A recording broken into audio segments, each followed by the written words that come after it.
In the remote mountains of Appalachian, Tennessee, where winter snows could trap entire settlements for months at a time, there lived a man the community trusted above all others.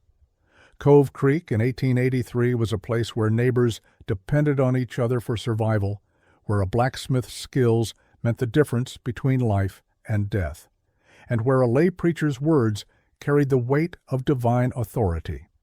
The story I'm about to tell began in these isolated hollows where secrets could be buried as deep as mountain roots, and where one man's twisted interpretation of Scripture would transform him into something monstrous. Ezekiel Drummond was respected, essential, beloved, until investigators discovered what he had built beneath his own home. What they found scratched into those stone walls would make seasoned lawmen refuse to speak of it for decades. But this account doesn't end with just one victim's suffering. What happened when that victim survived, escaped, and decided that divine justice wasn't moving fast enough? How does a pregnant woman turn the tables on her tormentor and deliver the most perfect revenge imaginable? The court records tell a story of retribution so precise, so calculated, that it left an entire mountain community questioning everything they thought they knew about justice, mercy, and the lengths a woman will go to balance the scales.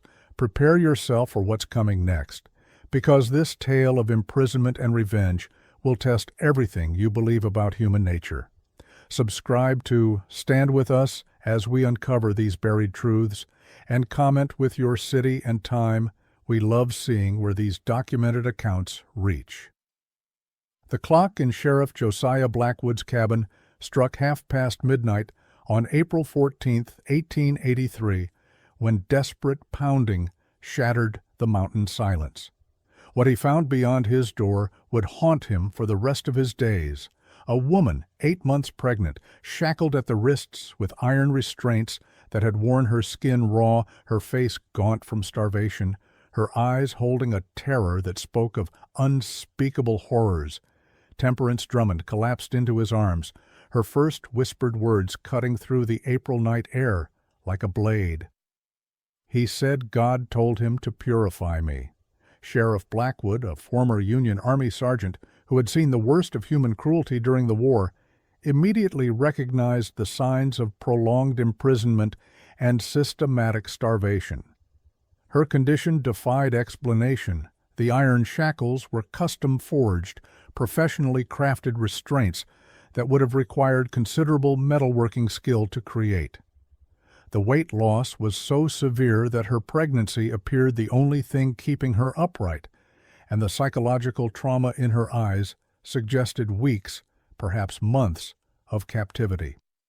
As he helped her inside and began documenting her injuries, one detail emerged that would transform a domestic dispute into the most horrifying criminal investigation in Tennessee mountain history. The perpetrator was her own husband, Ezekiel Drummond, the settlement's most trusted blacksmith and lay preacher, a man who had married her just 3 months earlier in what the entire community had celebrated as a blessed union. Temperance's fragmented account, recorded in Blackwood's meticulous notes that survive in Tennessee State Archives, revealed 8 weeks of imprisonment in a stone cellar beneath their home, while Drummond delivered daily sermons about cleansing her soul from the corruption of pregnancy.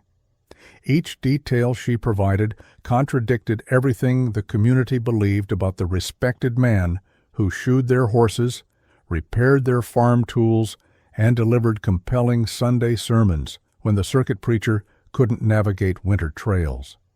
Sheriff Blackwood's initial skepticism evaporated as Temperance described the underground chamber with architectural precision that no one could fabricate.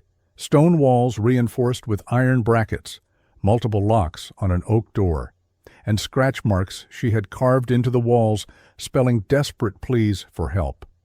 Her testimony, preserved in complete court transcripts, documented Drummond's systematic approach. Daily visits, where he quoted twisted scripture about women needing purification through suffering, carefully measured food rations designed to keep her alive but weakened, and religious justifications that revealed a calculated theology of imprisonment. The sheriff's military experience with interrogation told him this level of detail and consistency could only come from lived experience. The investigation that followed would expose a pattern of horror that had been hiding in plain sight for over a decade. As Sheriff Blackwood began interviewing neighbors the next morning, disturbing details emerged about Drummond's 3 previous marriages, all of which had ended in the supposed tragic deaths of young wives during childbirth. Martha Hendricks, who married Drummond in 1873, had been found dead in her cellar during winter, officially attributed to birthing complications despite neighbors reporting prolonged screaming that lasted for days. Ruth Coleman, his second wife, married in 1876, died under similarly suspicious circumstances 2 years later, with the local midwife noting Drummond's strange reluctance to summon help and his insistence on private purification periods before births. The pattern became undeniable when the investigation revealed the fate of Sarah McLean, Drummond's third wife, who had died in 1881 after what neighbors described as an unusually difficult winter confinement. During the search of Drummond's property, investigators discovered a partially burned diary hidden behind loose stones in his workshop, containing fragments written in Sarah's hand describing holy imprisonment and purification through suffering, in language that matched exactly the theological justifications Temperance had reported. The diary entries, submitted as evidence and preserved in court records, documented weeks of captivity and starvation, justified through Drummond's twisted interpretation of Scripture about cleansing expectant mothers. Sheriff Blackwood's methodical investigation revealed how Drummond had systematically selected his victims. All were either orphaned, recently widowed, or new to the settlement, women without strong family connections who would not be immediately missed if they disappeared for extended periods. His position as the community's only blacksmith gave him both the metalworking skills to create restraints and the trusted access to homes where he learned about pregnancies and family situations. More disturbing still, his role as lay preacher provided religious authority that allowed him to justify increasingly strange requests and behaviors to both his victims and the broader community. The physical evidence discovered at the Drummond property defied any innocent explanation and confirmed Temperance's account in horrifying detail. The stone cellar beneath their home had been systematically modified into a prison chamber, with iron brackets bolted into walls at precise heights for restraining a pregnant woman, scratch marks carved deep into stone that spelled out desperate messages, and wear patterns on the floor that documented months of pacing within the confines of heavy chains. Sheriff Blackwood's investigation notes, preserved in county archives, include detailed sketches of the cellar layout and measurements that would later prove crucial in establishing the premeditated nature of Drummond's crimes. The community's initial disbelief transformed into horror as the full scope of the evidence emerged during the first week of investigation. Granny Sarah Potts, the settlement's midwife for 30 years, came forward with testimony that she had been deliberately excluded from attending the births of all 3 previous wives, despite being the only trained birthing assistant in the region. Her professional records, maintained with meticulous care, documented Drummond's unusual requests for extended-duration birthing supplies, extra restraints, and provisions for weeks-long confinements that contradicted every normal mountain birthing practice she knew. The investigation expanded when Sheriff Blackwood ordered the exhumation of Drummond's 3 previous wives, a decision that required overcoming significant community resistance and legal challenges. The examination of their remains, conducted by the county physician and documented in court records, revealed evidence of prolonged malnutrition and restraint injuries consistent with extended imprisonment rather than death from natural birthing complications. Each body told the same story of systematic starvation and physical restraint that matched exactly the conditions Temperance had survived. As the evidence mounted, one question dominated the investigation. Where was Ezekiel Drummond? The man who had built an underground prison and systematically murdered 3 wives had vanished into the Appalachian wilderness, leaving behind only the horrors he had created and a community struggling to comprehend how their most trusted member had hidden such monstrous evil.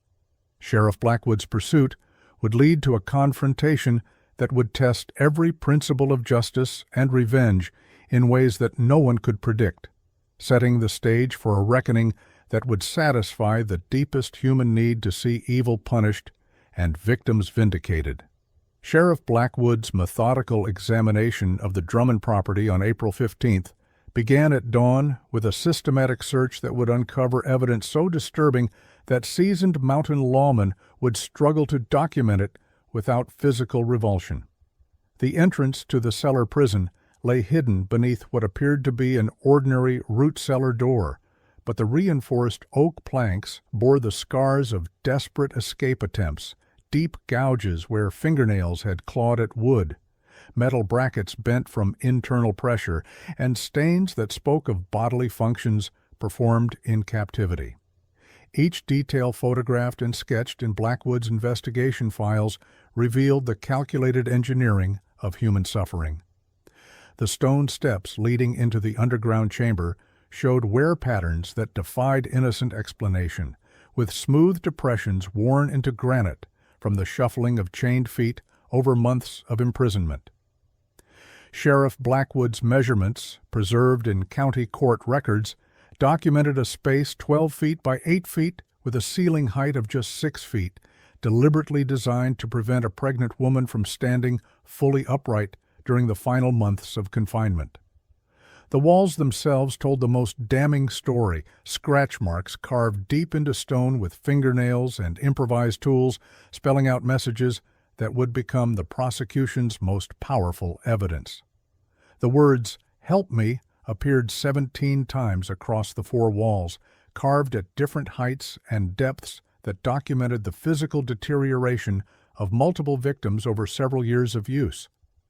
More chilling still were the initials MH, RC, and SM scratched near the floor in increasingly weak strokes, identifying Martha Hendricks, Ruth Coleman, and Sarah McLean as previous occupants of this underground hell. Sheriff Blackwood's detailed sketches, submitted to the court and preserved in Tennessee State Archives, mapped every carving, every stain, every modification that transformed a simple storage cellar into a custom-designed prison for pregnant women. The physical restraints discovered bolted into the stone walls represented the most damning evidence of premeditation and systematic cruelty. Heavy iron shackles, professionally forged with Drummond's distinctive metalworking style, were anchored at precise points that allowed limited movement while preventing any possibility of escape or full rest. The chains showed wear patterns that documented not just weeks but months of continuous use, with links worn thin from constant friction and metal fatigue that spoke to the prolonged nature of multiple imprisonments. Each shackle bore scratches and dents from desperate escape attempts, creating an archaeological record of suffering that no defense attorney could explain away. The discovery of a wooden bucket in the corner, stained and positioned for bodily functions, revealed the deliberate humiliation built into Drummond's system of imprisonment.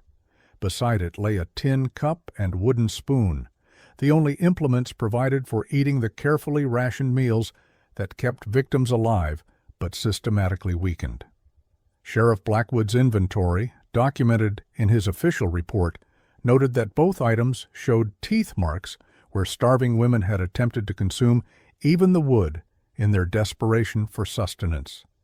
The positioning of these items, measured and mapped in the investigation files, created a picture of calculated dehumanization that went far beyond simple imprisonment. The most disturbing evidence emerged when investigators discovered Drummond's detailed written records hidden behind loose stones in the cellar walls. These documents, preserved in complete form in court files, revealed his twisted theological framework with entries dating back to 1873 documenting each imprisonment with clinical precision. His handwriting recorded meal schedules, purification progress, and religious justifications that revealed a mind that had systematically transformed Christian doctrine into a blueprint for torture. Each entry confirmed the calculated nature of his crimes while providing exact dates and durations that corroborated the physical evidence carved into the walls. The basement chamber yielded additional evidence that expanded the scope of Drummond's crimes beyond simple imprisonment. A collection of baby clothes, never worn, suggested preparations for births that never occurred, or infants who did not survive the conditions their mothers endured. More sinister were the medical implements, crude surgical tools, and lengths of rope that implied Drummond had performed his own birthing procedures in this underground chamber, explaining why no midwife was ever summoned and why no surviving children existed from his previous marriages.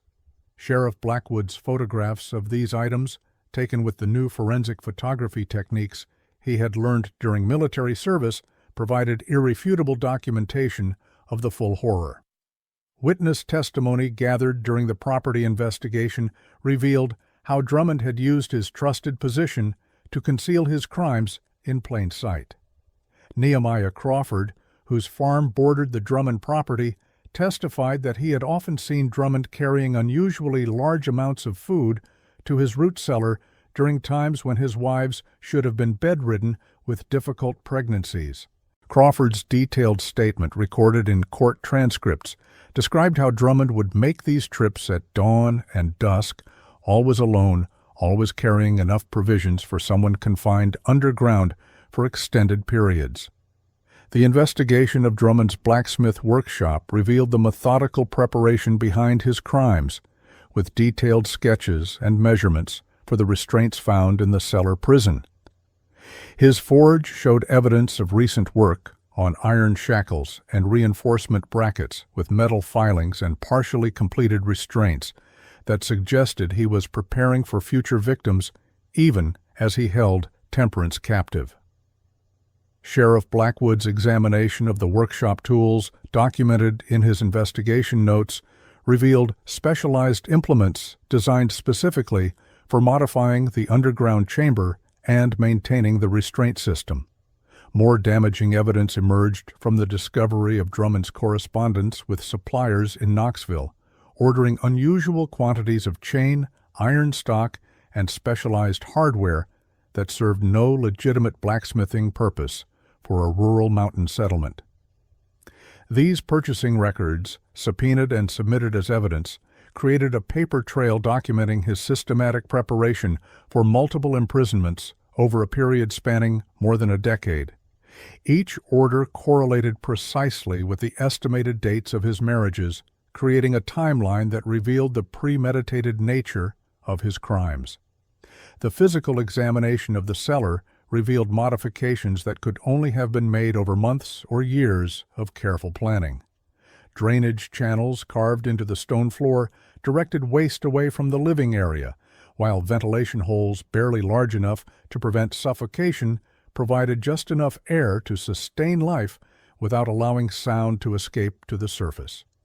Sheriff Blackwood's architectural analysis, preserved in court records, demonstrated that these modifications required extensive knowledge of construction and engineering that transformed the space into a perfect prison designed to keep victims alive while ensuring their complete isolation from the outside world. The discovery of multiple sets of women's clothing, all sized for pregnant women in various stages of confinement, provided the final piece of evidence establishing the systematic nature of Drummond's crimes. Each set was carefully folded and stored in wooden crates, labeled with initials that matched his previous wives, creating a macabre museum of his victims that he had preserved as trophies. The condition of these garments, examined and cataloged by Sheriff Blackwood, revealed stains and damage consistent with prolonged wear during imprisonment, while their careful preservation demonstrated Drummond's psychological attachment to his crimes and victims. The exhumation orders signed by Judge Horatio McClure on April 20th sent shockwaves through Cove Creek Settlement as Sheriff Blackwood prepared to uncover evidence that would transform suspicion into undeniable proof of serial murder. The investigation had expanded beyond Temperance's imprisonment to encompass the suspicious deaths of Martha Hendricks, Ruth Coleman, and Sarah McLean, 3 women whose graves would yield secrets that their killer believed were buried forever. Each coffin contained evidence that contradicted every official death record, revealing a decade-long pattern of systematic murder disguised as tragic birthing complications. Martha Hendricks, Drummond's first wife, who died in 1874, had been buried with the community's sympathy as a victim of the harsh mountain birthing conditions that claimed so many young mothers. The county physician's examination of her remains, documented in court records preserved in Tennessee State Archives, revealed extensive evidence of prolonged malnutrition and restraint injuries that were impossible to explain through natural birthing complications. Her wrists and ankles showed deep grooves in the bone where iron shackles had worn through skin and muscle during months of imprisonment, while her skeletal structure displayed the telltale signs of systematic starvation that matched exactly the conditions Temperance had survived. The examination revealed more disturbing evidence when the physician discovered that Martha's pelvic bones showed no signs of recent childbirth, despite official records claiming she died from birthing complications.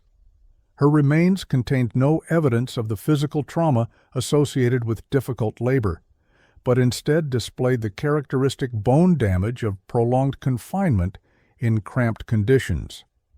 The physician's detailed autopsy report, submitted as evidence, documented fractures consistent with being chained in positions that prevented normal movement for extended periods, creating an irrefutable medical record that transformed Martha's death from tragedy to murder. Ruth Coleman's exhumation yielded even more damning evidence, including the discovery of iron filings embedded in her bone structure that matched exactly the metal composition of the shackles found in Drummond's Cellar prison. The county physician's analysis, preserved in complete court transcripts, revealed that Ruth had survived her imprisonment for significantly longer than Martha, with bone scarring that indicated months of systematic abuse before her eventual death from starvation and exposure. Her skeletal remains told a story of gradual deterioration that contradicted every witness statement about her supposed quick decline during childbirth. The most horrifying discovery came when investigators found evidence that Ruth had given birth while chained in the underground chamber, with her infant's remains discovered wrapped in deteriorated cloth beneath her body.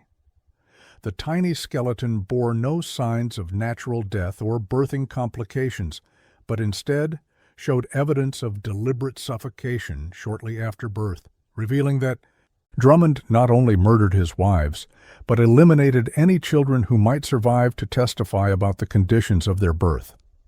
This evidence, photographed and documented by Sheriff Blackwood, established that Drummond's crimes extended beyond spousal murder to include infanticide. Sarah McLean's remains provided the final piece of evidence that established Drummond's escalating pattern of cruelty and systematic refinement of his murder methods. The examination revealed that Sarah had survived the longest imprisonment of any victim, with bone damage indicating over 6 months of confinement in increasingly restrictive restraints that prevented normal movement or rest. Her skeleton showed evidence of multiple fractures that had healed incorrectly, suggesting that Drummond had deliberately broken bones to prevent escape attempts while keeping her alive for extended torture. The physician's report noted that her death appeared to result from a combination of starvation, infection, and systematic physical abuse that represented the culmination of years of perfecting his methods. The discovery of Sarah's partially burned diary during the property search provided written testimony from beyond the grave that corroborated every detail of the physical evidence. Her handwriting, authenticated by comparison with marriage records and confirmed by surviving family members, documented her imprisonment with dates and descriptions that matched exactly the evidence found in Drummond's cellar. The diary entries, submitted as evidence and preserved in court files, revealed that Sarah had recognized her fate and attempted to leave a record of Drummond's crimes for future investigators to discover. Her final entries described hearing the screams of previous victims and finding their carved messages in the stone walls. The investigation expanded when Sheriff Blackwood discovered additional evidence suggesting that Drummond's crimes may have extended beyond his 4 known marriages.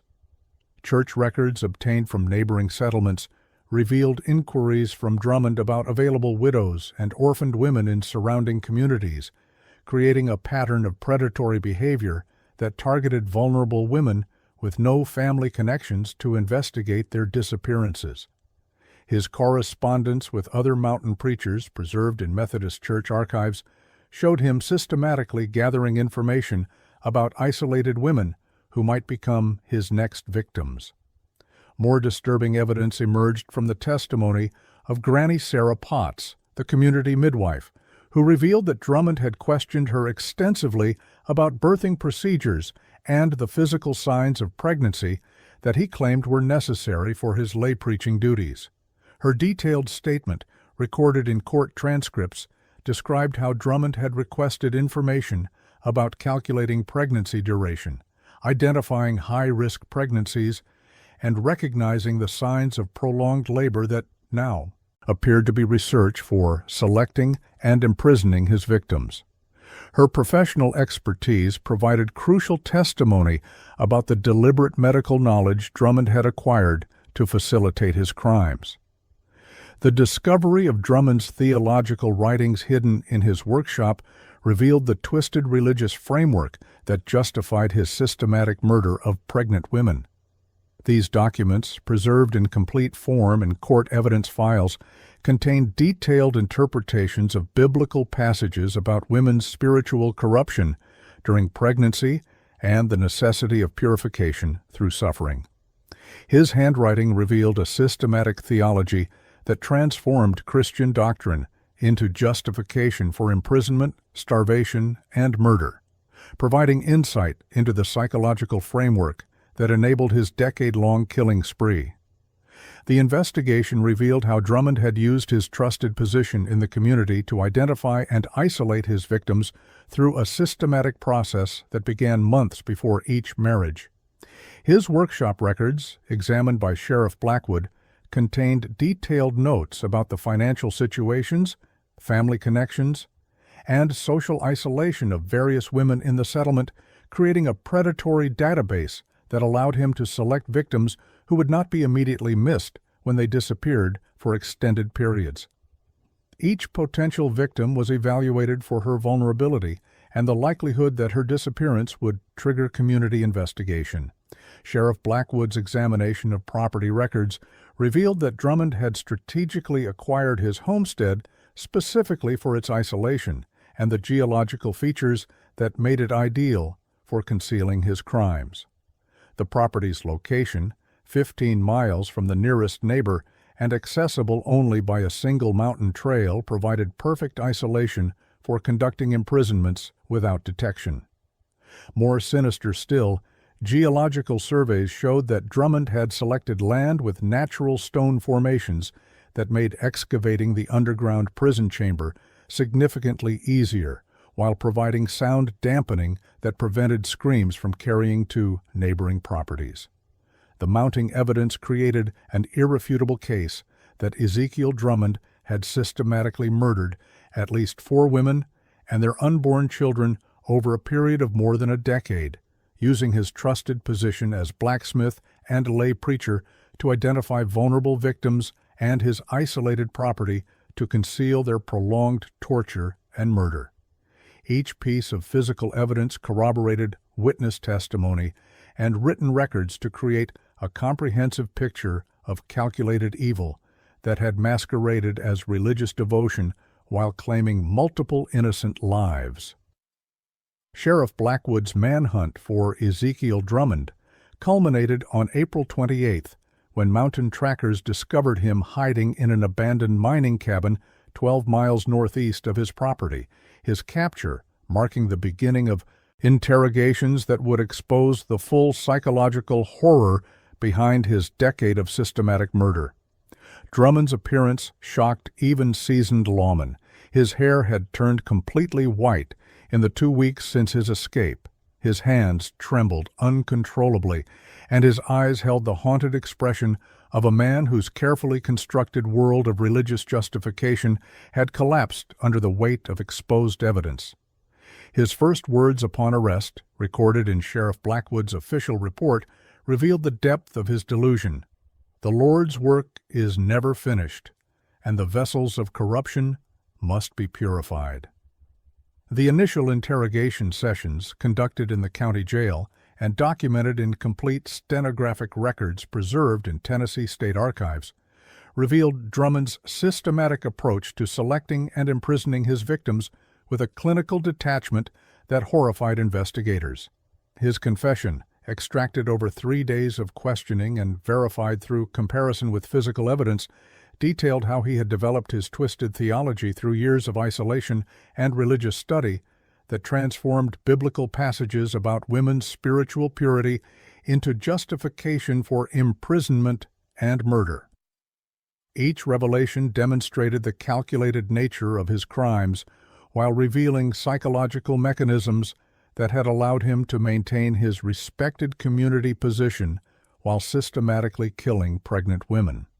Drummond's detailed account of his first murder, that of Martha Hendricks in 1874, provided investigators with a horrifying blueprint that explained how he had refined his methods through subsequent victims. His confession, recorded verbatim in court transcripts, described how he had convinced Martha that her pregnancy required spiritual purification through isolation and prayer, gradually introducing restraints and reducing food rations while delivering daily sermons about cleansing her soul from worldly corruption. The systematic nature of her murder, lasting over 4 months, established the template he would follow with increasing refinement through his subsequent victims. The interrogation revealed how Drummond had used his position as lay preacher to develop theological justifications that satisfied his psychological need to view his crimes as divine service rather than murder. His written theological framework, discovered during the interrogation and submitted as evidence, contained detailed scriptural interpretations that transformed pregnancy from a natural blessing into a state of spiritual corruption requiring purification through suffering. These documents, preserved in court files, demonstrated the intellectual effort Drummond had invested in creating religious justifications that allowed him to maintain his self-image as a godly man while systematically torturing and murdering innocent women. The confession revealed that Drummond's escape attempt had been planned months in advance, with supplies and hideouts prepared throughout the mountain wilderness in anticipation of eventual discovery. His detailed knowledge of remote mining camps and abandoned settlements, documented in Sheriff Blackwood's investigation notes, showed that he had spent years preparing escape routes while continuing to imprison and murder his victims. More disturbing still, his hideout contained detailed maps of other mountain settlements with notes about available widows and isolated women, revealing that his escape plan included identifying new hunting grounds for future victims. Sheriff Blackwood's interrogation techniques, refined through military experience with Confederate prisoners during the war, gradually broke down Drummond's religious justifications to reveal the psychological mechanisms that had driven his killing spree. The stenographic record, preserved in complete form, documented how Drummond's facade of religious conviction crumbled under systematic questioning that forced him to confront the reality of his victims' suffering without the filter of theological rationalization. His eventual psychological collapse, witnessed by multiple court officers and documented in their sworn statements, revealed a man whose carefully constructed identity as a godly preacher could not survive exposure to the truth of his actions. The interrogation's most damning revelation came when Drummond confessed to monitoring other settlements for potential victims, describing detailed surveillance of pregnant women in communities throughout the Tennessee mountains. His confession, corroborated by testimony from residents of neighboring settlements, revealed that he had posed as a traveling preacher to gain access to homes where he could identify isolated pregnant women who might become his next victims. This evidence, preserved in court records, established that his crimes were not crimes of passion or religious mania, but systematic predatory behavior that spanned multiple communities over more than a decade. Drummond's detailed description of his underground prison's construction revealed the premeditated engineering that had gone into creating the perfect facility for prolonged imprisonment and torture. His confession, documented in Sheriff Blackwood's investigation files, described how he had spent months modifying the natural cave system beneath his property, installing drainage, ventilation, and restraint systems designed to keep victims alive while ensuring their complete isolation from potential rescue. The technical expertise required for these modifications, combined with his systematic approach to victim selection, established beyond doubt that his crimes were the product of careful planning rather than spontaneous religious delusion. The interrogation revealed how Drummond had manipulated community trust to conceal his crimes, describing specific strategies for deflecting suspicion when neighbors inquired about his wife's extended absences during supposed difficult pregnancies. His confession detailed how he had used his medical knowledge gained through assisting with animal births and studying midwifery texts to simulate birthing complications that provided cover for his victims' murders.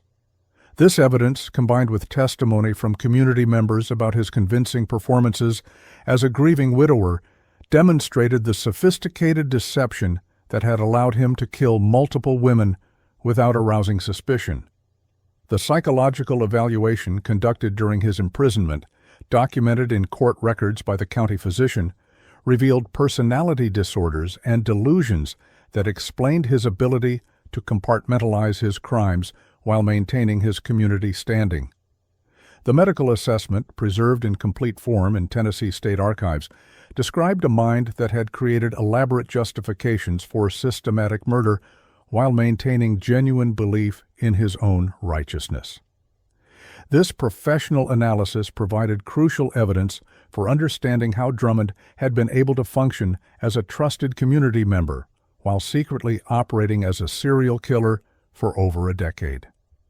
The confession's most shocking revelation came when Drummond described his preparations for future victims, including detailed plans for expanding his underground prison system to accommodate multiple simultaneous imprisonments. His drawings and notes, discovered in his hideout and submitted as evidence, revealed architectural plans for additional chambers that would have allowed him to imprison and torture multiple pregnant women simultaneously while maintaining his cover as a grieving widower seeking comfort in remarriage. These documents established that his crimes were escalating in both scope and sophistication when Temperance's escape interrupted his killing spree. The interrogation concluded when Drummond's psychological defenses finally collapsed completely, leading to a detailed confession that provided investigators with precise locations of evidence, exact dates of murders, and specific methods used to dispose of his victims' remains. His final statement, recorded in official court transcripts, contained detailed apologies to his victims and acknowledgement of his crimes as murder rather than religious service, providing the legal confession necessary to ensure his conviction while satisfying the community's need to hear their trusted preacher finally admit the truth about his monstrous double life. The systematic nature of Drummond's confession, verified through comparison with physical evidence and witness testimony, created an irrefutable legal case that would ensure justice for his victims while providing the mountain community with complete understanding of how their most trusted member had concealed such horrific evil. Each detail of his statement corroborated evidence already discovered, while revealing additional aspects of his crimes that demonstrated the full scope of his systematic predatory behavior and the calculated cruelty that had driven his decade-long killing spree. The trial of Ezekiel Drummond began on June 15, 1884, in the packed courthouse of Bledsoe County, where the most comprehensive criminal case in Tennessee mountain history would deliver justice that satisfied both legal requirements and the community's desperate need for moral resolution. Judge Horatio McClure presided over proceedings that featured overwhelming physical evidence, damning witness testimony, and Drummond's own detailed confession, creating an irrefutable case that would ensure his conviction while providing complete vindication for his victims. The prosecution's opening statement, preserved in complete court transcripts, promised to prove systematic premeditated murder disguised as religious devotion, while the defense could offer no meaningful response to evidence that documented a decade of calculated evil. Temperance Drummond's testimony on the trial's second day provided the emotional centerpiece that transformed legal proceedings into a powerful demonstration of survival, triumphing over systematic cruelty. Her detailed account, recorded by court stenographers and preserved in Tennessee State Archives, described 8 weeks of imprisonment with such precision and composure that even Drummond's defense attorney declined to cross-examine her, recognizing that any challenge would only reinforce the overwhelming evidence of his client's guilt. Her description of daily sermons delivered while she remained chained in darkness, combined with her identification of physical evidence that corroborated every detail of her testimony, created courtroom drama that moved hardened mountain men to tears while sealing Drummond's fate.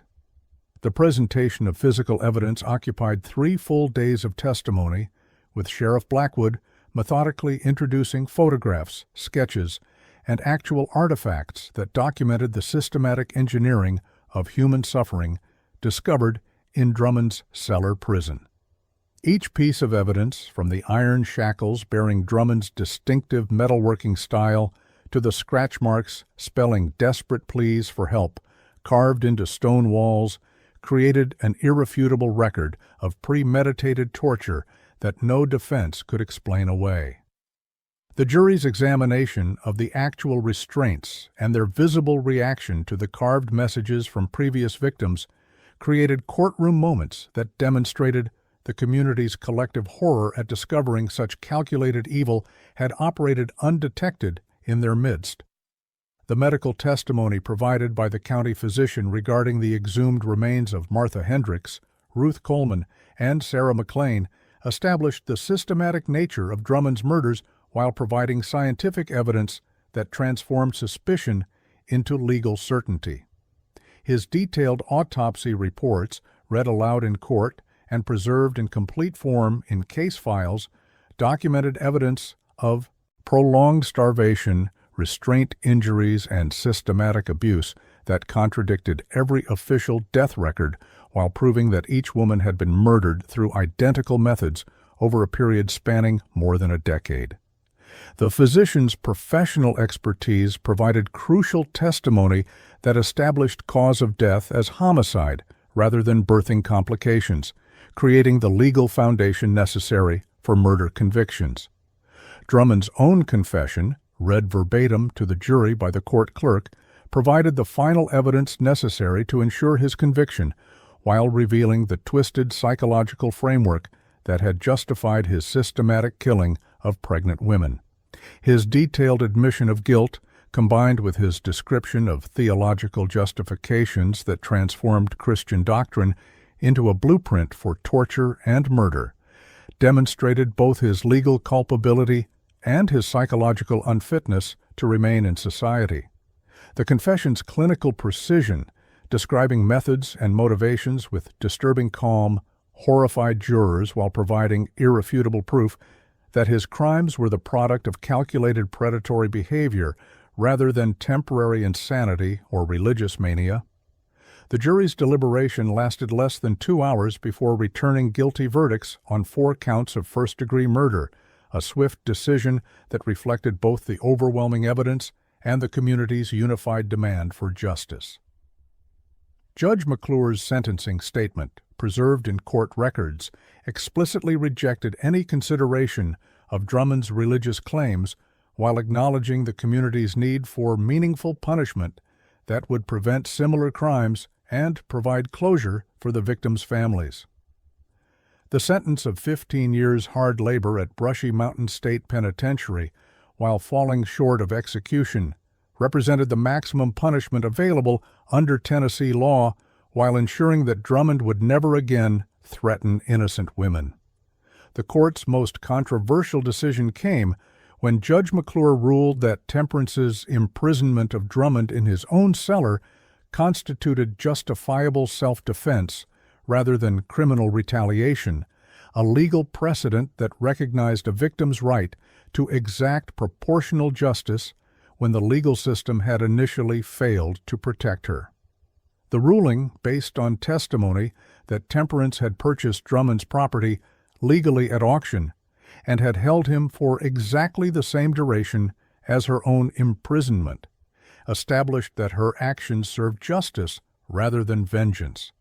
This decision, preserved in legal archives and later cited in domestic violence cases throughout the South, demonstrated progressive judicial thinking that empowered victims while maintaining legal order. Drummond's death from consumption in Brushy Mountain Prison on March 12, 1889, provided the final resolution that satisfied the community's need for divine justice while ensuring he could never harm another innocent woman. Prison records documented his rapid physical decline and psychological deterioration during his 5 years of incarceration, with guards reporting that he maintained his religious delusions until his final breath, never acknowledging his crimes as anything other than divine service. His death, viewed by Cove Creek residents as righteous punishment delivered through natural causes, provided closure that allowed the community to heal while ensuring that his victims were remembered as innocents rather than forgotten casualties of religious fanaticism.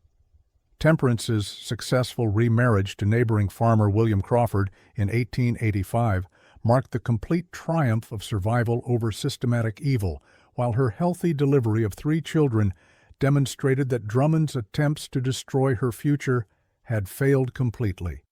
She lived until 1934, becoming a respected community matriarch whose story served as both cautionary tale and inspiration for generations of mountain women who faced domestic threats. Her preservation of the underground cellar as a memorial site, combined with her frequent sharing of her experience at women's church gatherings, ensured that Drummond's crimes would never be forgotten while empowering other women to recognize and resist similar predatory behavior. The complete court records, physical evidence, and witness testimony she helped preserve remain in Tennessee State Archives, providing permanent documentation that evil was exposed, justice was served, and innocent victims were vindicated through the courage of one woman who refused to let systematic murder remain hidden in the shadows of religious respectability.